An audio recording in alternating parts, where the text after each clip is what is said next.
In July 2025, behind the thick walls of a royalist state, Prince William met with the one man who may hold Diana's deepest secrets, her former bodyguard. No staff, no protocol, just truth. What was said inside that room was never meant to go public, but now whispers are leaking, letters, warnings, regrets. And one chilling question: did Diana see it coming? The answers William heard may change the royal legacy forever. The secret meeting. It happened in July 2025, deep behind the guarded gates of a Windsor estate. No cameras, no aides, just Prince William and a man he hadn't seen in nearly 25 years, Diana's former royal protection officer. The request came through privately, directly from Kensington. The topic: not protocols, not public duty, but pain, real buried pain. William opened with just 5 words: "Tell me what she feared." That line, delivered in a whisper, changed everything. The officer, now in his 70s, had spent over a decade by Diana's side. But this wasn't a reunion. It was a reckoning. Sources say this was the first time William has ever asked one of Diana's inner circle for the full and censored truth. Not filtered through palace PR, not hidden behind institutional silence, but the real thing. And this wasn't just a son asking questions. It was a future King of England on a mission to understand the mother the monarchy tried to forget. So why now? Some point to Camilla's sudden retreat from public duties in early 2025. Others cite the growing whispers in palace corridors that William is no longer content with the sanitized version of Diana's life, that he wants her truth told before history writes it without her voice. As the two men sat alone in that high-security room, there was no note-taking, no recording device, no staff lingering by the door, just memory and emotion. What began as a conversation quickly turned into something much deeper. The bodyguard reached back into the past, to the very first time he met Diana. What he shared next would stop William cold, not because it was shocking, but because it was heartbreakingly ordinary, and yet it revealed everything. The memory that stopped William cold. It was 1986, a cold morning at Sandringham, and the bodyguard had just started his royal post. His first task: accompany Diana and the boys inside. He walked into the music room and found little Prince William, no older than 4, perched on a piano bench. William turned round and said clearly, "I'm not a nuisance." It wasn't a tantrum, it was a declaration. The officer remembered freezing for a moment, but then Diana entered the room, laughing, barefoot, her hair slightly wild, and everything shifted. "Oh, they've already told you, have they?" she joked, kissing William's head. That was Diana, warm, chaotic, human. She didn't mother like a royal, she mothered like a woman, determined to shield her children from the cold world just outside their bedroom doors. "I was used to protocol," the bodyguard told William, "but she made me forget I was on duty." There were no titles in that room, no errors, just a family. As the officer recalled the day, William reportedly grew quiet, his gaze fixed on the table. The story wasn't dramatic, but it struck something deep, because what it showed was Diana's real power, not as a princess, but as a mother who turned a palace into a playground of love. And for William, it was a reminder of what he'd been raised to feel, but later forced to suppress. That one memory opened the floodgates. William wasn't here to review timelines or retail headlines. He wanted to feel who Diana really was outside of the flashbulbs and fairy tales. And what he heard next would paint a picture few have ever seen. It wasn't about scandals or secrets, it was about how Diana broke every royal rule inside the palace, not with rebellion but with kindness. What the officer shared next revealed a very different kind of royal motherhood. Inside Diana's world, Diana didn't raise her boys the way the palace wanted. From 1982 to 1997, she redefined royal parenting behind the scenes. A bodyguard recalled how Diana told staff, "No titles in this house, first names only." She refused to let William and Harry grow up in ivory towers. "You treat the staff like your family," she said, "because they're the ones who will catch you when the world turns cold."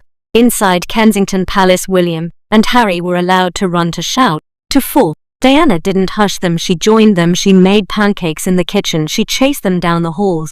She turned the royal nursery into a kingdom of cushions and colored walls. It wasn't polished, the bodyguard said. It was alive. He told William, "She wanted you raised with empathy, not ego." And that hit hard, because now at 43, William stands at the center of an institution more rigid than ever. Between duty, diplomacy, and decades of palace machinery, Diana's dream for him feels like it's slipping away. But the memory lit a fire, William reportedly said softly.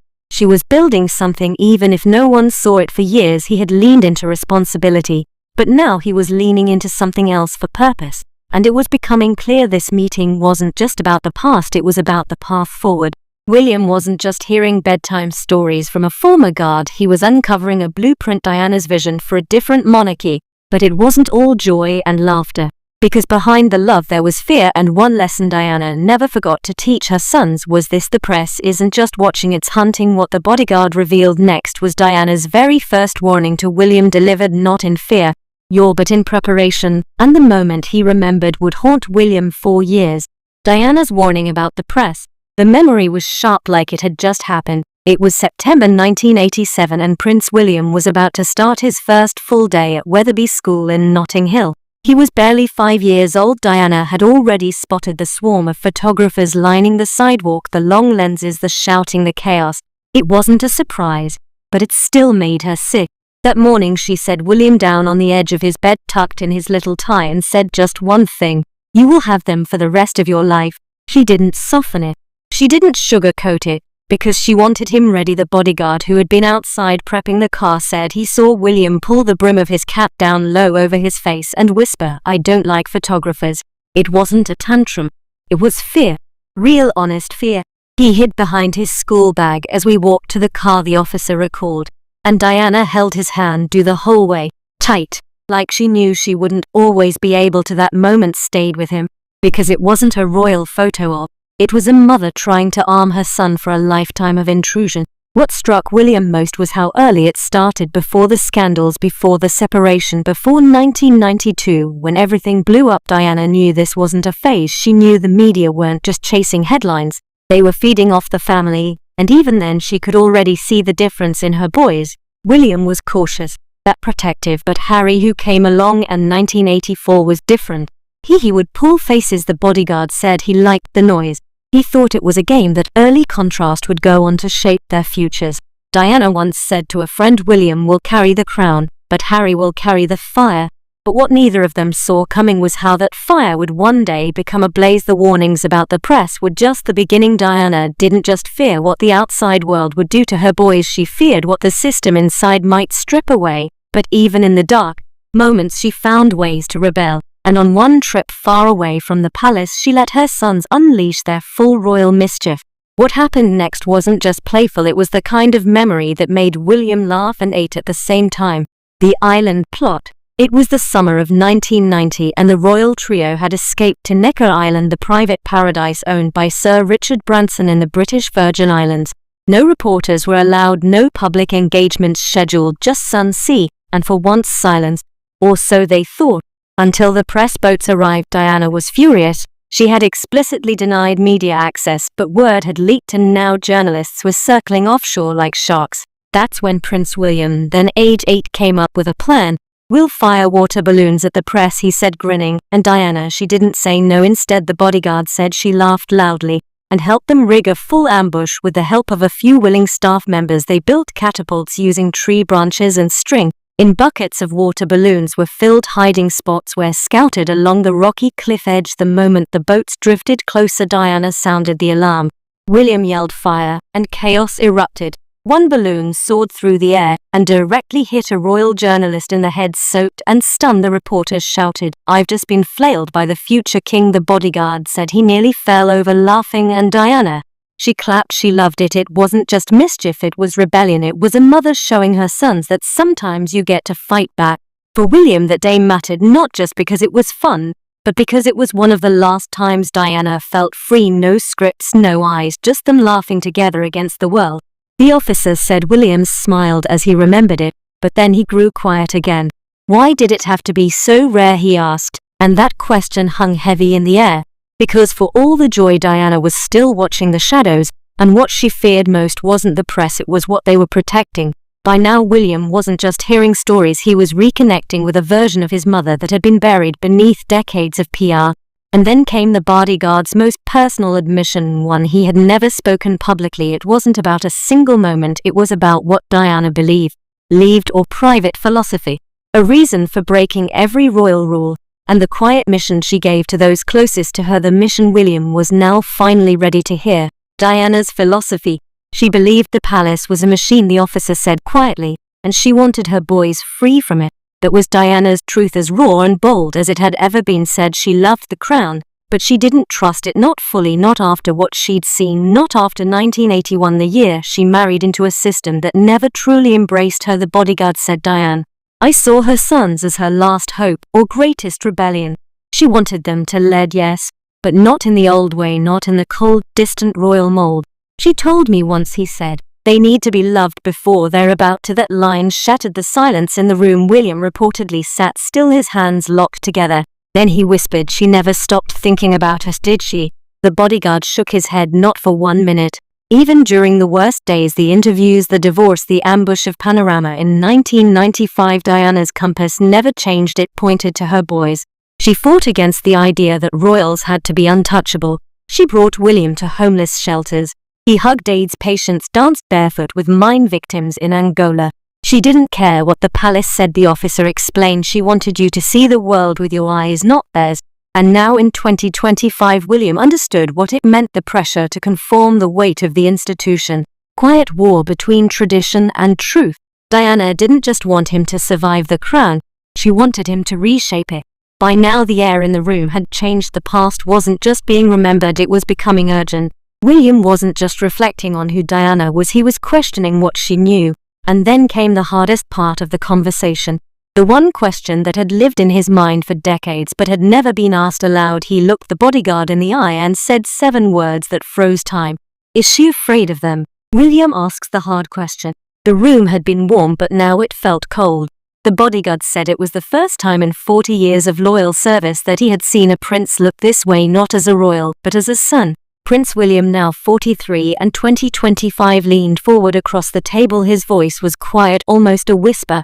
Was she afraid of them? The officer didn't need clarification. Them wasn't the press, it wasn't the public, it was the institution itself, the machine Diana had fought against from the day she married into it. And 1981, he hesitated, then nodded slowly.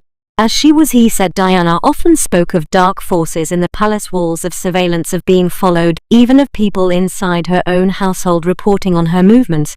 She told me once she felt like a bird in a cage, watched from every angle, he added. William's eyes reportedly closed for a moment. I always knew, he said finally, but I didn't want to believe it. That admission seemed to crack something open in him. For decades William had played the role of the steady-aired, dutiful, controlled, careful. But the man sitting in that room was in the perfect dupe. He was a son realizing his mother's worst fears might have been real. The officer said Diana never spelled out who she feared most. She rarely named names, but she was clear about the pattern. She said the machine protects itself. He explained that it would silence anyone who tried to change it. William sat back silent, then he asked, did she ever tell you she thought she'd die? The officer looked down. She said it more than once. Transition, 80 words. The mood had shifted. It was no longer nostalgia, no longer soft stories of childhood. William was staring into the same shadows that had haunted Diana in the 1990s. And then the bodyguard revealed something he had never shared with the press, something he had only hinted at in private. It wasn't just memories Diana left behind. It was messages, handwritten, sealed, hidden letters with warnings, prophecies, and instructions. And what William learned next would change the way he saw his mother's final months forever. A letter, a prophecy. The officer leaned in, lowering his voice. There were letters, he said, more than people know. He described how in the last 6 weeks of her life in 1997, Diana wrote multiple private notes, somewhere addressed to Prince Charles and to Camilla Parker Bowles, and at least 2, possibly more, to William and Harry. Read all of them, the bodyguard admitted. But the tone, it was chillingly clear. She was protecting you. One of the letters, he said, contained a simple line Diana repeated more than once. They must be safe. They must know the truth. Another note reportedly warned of a planned accident, words that would later be echoed in whispers around the world after the crash in Paris on 31 August 1997. The officer never confirmed if this was the same letter mentioned in rumors, but he said the writing left no doubt. Diana believed someone wanted to erase her. William reportedly asked, did she know she'd be erased? The bodyguard's answer was simple, yes. That's why she wrote. He went on to explain that Diana had begun keeping duplicate of her letters in hidden places, sometimes getting copies to friends outside the palace. She even considered taping conversations, though the officer wouldn't confirm if any tapes actually exist. She was planning for a world without her, he said. She didn't think she'd get to watch you grow up. For William, the revelation was devastating. or 28 years he had accepted the public narrative. But now in 2025 he was learning that his mother's final weeks weren't just chaotic, they were strategic. She was building a map for her sons, a trail of breadcrumbs through the labyrinth of the monarchy, and now William was beginning to follow it. When the conversation finally paused, William stood and paced. His entire posture had changed. This wasn't just grief, it was purpose. He had come to hear about Diana. He was leaving with a mission. Before the meeting ended, he asked for one more thing, something only a son could ask. It wasn't about the palace or points, press or the politics, it was about his mother's humanity. And what he said next left the officer silent. William leaves with a promise. As the sun set behind the high stone walls of the Windsor residence, the meeting began to close. William turned to the man who had been his mother's shield for 11 years and said, "Thank you for protecting her." When they didn't, his voice cracked on the word they. He paused, then asked, "Tell me the names, everyone who stood by her. I want to know who she trusted." The officer hesitated, then began to list names. Aides, drivers, a handful of palace staff, even a nanny who had refused to be transferred. William listened intently, writing nothing down but nodding at each name. "I want to meet them," he said. "Everyone." He reportedly promised to preserve the truth of who Diana really was, not the edited version, not the glossy museum tribute, but the real, laughing, complicated woman. "I've seen her legacy sanitized," he said. "That ends now." Those who have worked with William since say something changed after that meeting. He became sharper, more decisive, more willing to question the unquestionable in private. He began reaching out to people connected to his mother's circle, sometimes quietly, sometimes openly. "It's like he's gathering an army of memories," one insider said. Before he left, William turned back to the bodyguard one last time. "She didn't die in vain, not if I can help it." The officer, a man rarely moved to tears, reportedly looked away. "He came in as a prince," he later said, "but at that moment, he was just her son." As William walked out of the room, the air around him had shifted. He had come seeking answers. He left carrying something heavier, a promise. Those who saw him in the days after say he was different, bolder, quieter, sharper, and inside the palace whispers began to spread. Was he preparing to recalibrate Diana's public story? Was something larger about to surface? Letters, tapes, even testimony. What happens next may not just rewrite Diana's history, it could reshape the monarchy itself. What happens now? Officially, the meeting never happened. It's not on the royal record, it's not in the palace logbooks. It was deliberately kept off protocol. No aides, no digital trail, no notes. But insiders are already saying the impact is impossible to hide. In the weeks after mid-2025, William began making more direct interventions in palace decisions. Some noted a cooler distance with Queen Camilla, who quietly withdrew from several engagements that summer. Could this be the prelude to a recalibration of Diana's story? Many believe yes. Letters long thought lost could emerge. Recordings whispered about in the late 1990s might finally surface. Friends of Diana who have stayed silent for decades might now speak. One courtier described William as a man building a case, not a museum. Another said bluntly he's going to rewrite her chapter and maybe his own in the public eye. William has remained steady, no dramatic speeches, no public clashes.